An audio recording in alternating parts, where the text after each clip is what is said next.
امریکہ نے جو پابندیاں عائد کی ہیں اس کے بعد یہ بتانا بڑا ضروری ہے کہ یہ پہلی مرتبہ نہیں ہے ذوالفقار علی بھٹو کو تختہ دار پہ لٹکا دیا جاتا ہے اور کہا یہ جاتا ہے کہ یہ ایک بیان کی جس میں انہوں نے کہا تھا گھاس کھا لیں گے، ایٹم بم ضرور بنائیں گے، سزا دی گئی 6 دھماکے کی انڈیا کے 5 دھماکوں کے جواب میں، اور پاکستان ڈکلیئرڈ ایٹمی قوت بن گیا۔ تو آپ کو سینکشنز لگیں گی، آپ کو پابندیاں لگ جائیں گی، جہاں آپ کو اتنی امداد دی جاتی ہے، آپ کا قرضہ معاف کر دیا جاتا ہے، لیکن نواز شریف اور پاک فوج نہ جھکی نہ بکی۔ ایک کردار ہے ڈاکٹر عبدالقدیر خان کا، 2004 میں ان پر الزام عائد کیا گیا کہ انہوں نے رنگز جو ہیں وہ بھجوائے ہیں شمالی کوریا میں، لیکن شمالی کوریا نے جب میزائل کا تجربہ کیا تب دنیا کی آنکھیں کھلیں کہ یہ ٹیکنالوجی کب ٹرانسفر ہوئی۔ یہ بیلسٹک میزائل ہی وہ اصل ہدف ہے جن کی وجہ سے ڈھونڈتے پھرتے ہیں، سونگتے پھرتے ہیں کہ کون ہے جو پاکستان کو یہ میزائل ٹیکنالوجی دے رہا ہے۔ بسم اللہ الرحمن الرحیم، السلام علیکم۔ بولتے کالم کے ساتھ میں عامر رضا خان۔ اور امریکہ نے جو پابندیاں عائد کی ہیں اس کے بعد یہ بتانا بڑا ضروری ہے کہ یہ پہلی مرتبہ نہیں ہے، اور یہ بتانا بھی ضروری ہے کہ ایسی پرسرار شخصیات موجود ہیں جنہوں نے اسلامی جمہوریہ پاکستان کو ایٹمی اسلامی جمہوریہ پاکستان بنایا۔ جی ہاں، یہ وہ پرسرار شخصیات ہیں جن کے لیے دنیا بھر کی ایجنسیاں، جس میں را، خاد، موساد، MI6 ساری آپ جن ممالک کو جانتے ہیں جو پاکستان کے مخالف ہیں یا پاکستان کے ساتھ بھی ہیں، تب بھی ان کو لیے یہ ایٹمی پروگرام جو ہے ان کی آنکھوں میں کھٹکتا ہے، اور یہ جو لوگ ہیں ہمیشہ اس کے پیچھے پڑے رہتے ہیں۔ آج بھی جو 3 ایجنسیز پر پابندیاں عائد کی گئیں، جو 3 اداروں پر پابندیاں عائد کی، جن میں NDC نیشنل ڈیولپمنٹ کمپلیکس ہے جس کا کام دفاعی تنصیبات کے حوالے سے کام کرنا ہے، دفاعی آلات بنانے کے حوالے سے کام کرنا ہے، اور 2 ایسی کمپنیاں ہیں جن کا جو ذکر ہے یعنی وہی گمنام لوگ ہیں جو پاکستان کی خدمت اور پاکستان کے دفاعی خدمت کرنے میں پیش رہتے ہیں، جن میں سے ایک ادارہ جو تھا اختر اینڈ سن، یہ ایک ادارہ ہے اور یہ ترسیل کا کام کرتا ہے، یعنی امپورٹ اینڈ ایکسپورٹ کا کام جو ہے کرتا ہے۔ کراچی کا یہ ادارہ ہے، اس کا نام جو ہے اس میں سامنے آیا ہے جس پر پابندی عائد کی ہے اور اس کے اثاثوں کو منجمد کیا گیا ہے۔ کر لیں آپ، اس سے بھی امریکہ خوش ہو جائے، بہادر خوش ہوتا ہے تو ہو جائے، لیکن یہ کام رکنے والا نہیں ہے۔ اور اس کے بعد تیسرا روک سائڈ انٹرپرائزز ہے، روک سائڈ انٹرپرائزز، ان پر بھی پابندی عائد کی گئی ہے، ان کے بھی اثاثوں کو منجمد کرنے کی دھمکی لگائی گئی ہے، اور یہ پہلی مرتبہ نہیں ہے۔ میں اسے پہلے بھی آپ کو بتا چکا ہوں، پاکستان کا ایٹمی پروگرام 1971 کی جنگ کے بعد شروع ہوا، جب ذوالفقار علی بھٹو نے اعلان کیا کہ گھاس کھا لیں گے، ایٹم بم ضرور بنائیں گے، کیونکہ بھارت ایٹمی دھماکہ کر چکا تھا، اور اس ایٹمی دھماکے کے بعد دنیا اس کو ایٹمی قوت کے طور پہ تسلیم کر چکی تھی، جس کے بعد پاکستان نے بھی ایٹمی قوت بننے کا فیصلہ کیا تھا۔ یہ بہت مشکل ٹاسک تھا، بہت ساری رکاوٹیں آئیں، امریکہ کی طرف سے بھی آئیں، باقی ممالک کی طرف سے بھی آئیں، پابندیوں کی بات کی اور پابندیاں لگا دی گئی، اور یہ معاملہ چلتا چلتا ضیاء الحق کے مارشل لا تک آ گیا۔ ضیاء الحق کا مارشل لا آتا ہے 79 میں، اور اس کے بعد ذوالفقار علی بھٹو کو تختہ دار پہ لٹکا دیا جاتا ہے، اور کہا یہ جاتا ہے کہ یہ شاید ان کو اسی ایک بیان کی جس میں انہوں نے کہا تھا گھاس کھا لیں گے، ایٹم بم ضرور بنائیں گے، سزا دی گئی، لیکن ہوا کیا؟ ضیاء الحق جو ہیں وہ بھی اپنے کام میں جتے رہے۔ ڈاکٹر عبدالقدیر خان جو کبھی کام کیا کرتے تھے ہالینڈ کی ایک لیبارٹری کے اندر، وہ پاکستان آئے تھے بھٹو دور میں، ان کو نہ ہٹایا گیا، اور ان کی لیبارٹری کو جو ضروری چیزیں دستیاب تھیں وہ دی گئیں، اور اس کے پیچھے ہماری پاک فوج جو ہے وہ کھڑی رہی اس پروگرام کے پیچھے۔ جنرل کوئی بھی آتا رہا، سربراہ کوئی بھی آتا رہا، یہ کام رکا نہیں، ایک دن کے لیے بھی نہیں رکا۔ اور اس میں اگر ڈاکٹر سمن مبارک مان، ڈاکٹر اور جو لوگ اس میں شامل تھے ان کا نام لیا جائے تو یہ کوئی جو ہے اس میں ایسی بات نہیں ہے، لیکن یہ ہے کہ یہ سب لوگ اپنا اپنا کام کرتے رہے، اور یوں پاکستان 98 میں جب نواز شریف نے چاغی کے مقام پر بٹن دبایا تو ایٹمی دھماکہ کیا اور ڈکلیئرڈ پہلی اسلامی ایٹمی قوت بن کر ابھرا۔ یہ بہت بڑی بات تھی کہ 6 دھماکے کی انڈیا کے 5 دھماکوں کے جواب میں،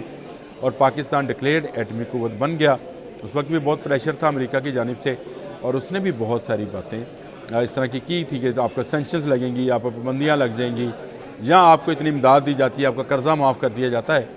لیکن نواز شریف اور پاک فوج نہ جھکی نہ بکی، اور ایٹمی دھماکے کر ایٹمی قوت بن گئی، اس میں ہمارے دوست ملک چین اور سعودی عرب کا بہت کردار ہے۔ آپ سوچ رہے ہوں گے کہ میں نے کون سی لمبی رام کہانی شروع کر دی، کوئی رام کہانی نہیں ہے، ایک کردار ہے ڈاکٹر عبدالقدیر خان کا، جو ہمیشہ سے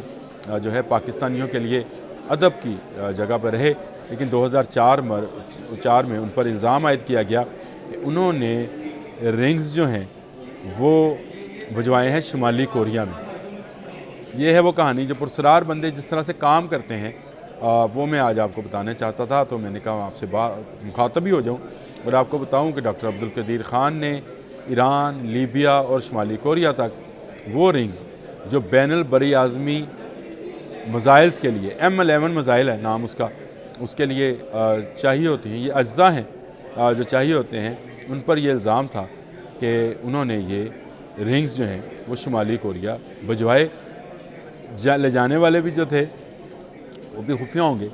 اور جنہوں نے وصول کیا وہ بھی خفیہ ہوں گے، لیکن شمالی کوریا نے جب بین البری اعظمی میزائل کا تجربہ کیا تب دنیا کی آنکھیں کھلیں کہ یہ ٹیکنالوجی کب ٹرانسفر ہوئی۔ اب کچھ نہ ملا تو انہوں نے ڈاکٹر عبدالقدیر خان پہ الزام لگا دیا، حکومتی دباؤ آیا، ڈاکٹر عبدالقدیر خان سے ٹیلی ویژن پہ لے لیا گیا ایک پیغام کہ میں اس میں ملوث نہیں ہوں، میں ملوث ہوں، انہوں نے کہا میں ملوث ہوں، جس کا مقصد یہ تھا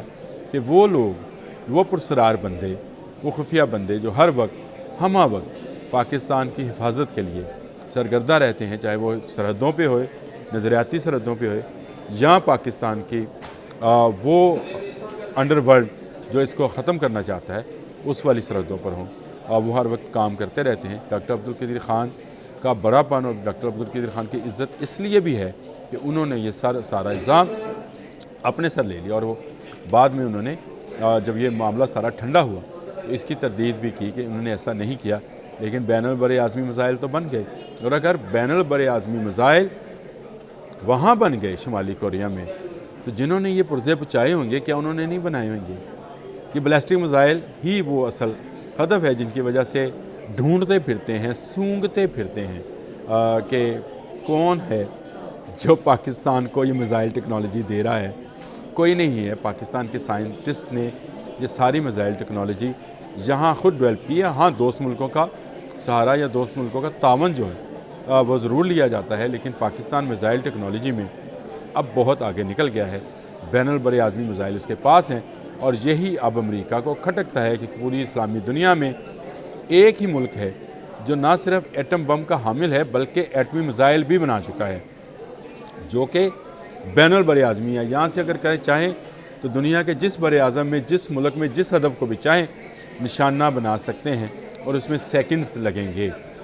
یہ وہ خطرہ ہے جس کو سونگتے سونگتے وہ یہاں تک آیا۔ اب آپ مجھ سے پوچھیں گے پرسرار بندے کس طرح کے ہوتے ہیں؟ سیٹھ عابد کی طرح کے ہوتے ہیں۔ سیٹھ عابد ایک کردار ہے، قصور سے لاہور آئے، ایک بڑی منڈی میں معمولی نوید کا کام شروع کیا، اور اس کے بعد انہوں نے جو ہے اپنا ہاتھ یا پاؤں رکھا، کیا کہیں گے اس کو، سمگلنگ میں رکھا، اور گولڈ کنگ کے نام سے مشہور ہوئے، سونے کی سمگلنگ میں ملوث تھے۔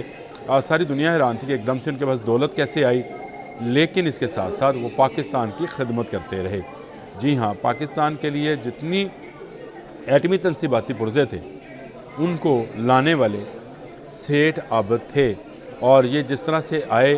جس طرح سے اس کا روٹ بنایا گیا، کہاں یہ خریدے گئے انڈر ورلڈ کے اندر، کیسے اس کو سوئٹزرلینڈ پہنچایا گیا، سوئٹزرلینڈ سے روٹ جو ہے وہ نیدرلینڈ تک گیا، نیدرلینڈ سے روٹ جو ہے وہ دبئی تک گیا، راستے میں یہ کہیں اور بھی رکتے رہے، ایک ملکوں کے جن کو میں نام نہیں بتانا چاہتا، دوست ملکوں میں، وہاں پہ رکتے رہے۔ لہٰذا جو سامان آ رہا تھا اس سامان سے سامان تو نہیں تھا اس کے اندر، لیکن اس سامان کے اب کیا اس کو کہیں گے، اندر جو ہے وہ سامان تھا جس نے پاکستان کو ایٹمی قوت بننے میں مدد دی۔ تو سیٹھ عابد جیسے لوگ اس وقت بھی تھے، آج بھی ہیں۔ یہ جو 3 کمپنیز پر آپ نے پابندیاں عائد کی ہیں، تو کیا اس سے پاکستان کی میزائل ٹیکنالوجی، پاکستان کا ایٹمی قوت ہونے کو آپ انکار کر سکتے ہیں؟ کوئی انکار نہیں کر سکتا۔ پاکستان ایک ایٹمی قوت ہے، یہ اب حقیقت ہے، اور پاکستان نے اس میں مزید جو ہے ترقی کی ہے،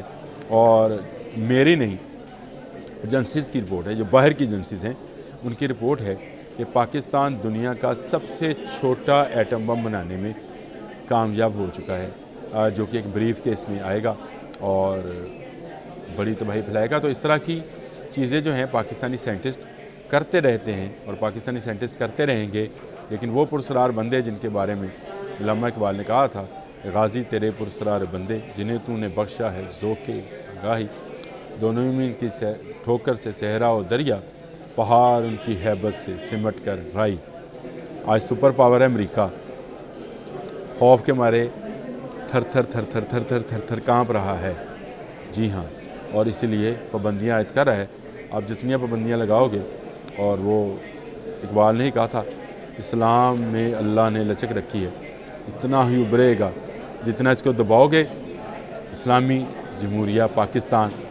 اب ایٹمی اسلامی جمہوریہ پاکستان ہے۔ آج کے لیے اتنا ہی، اللہ حافظ۔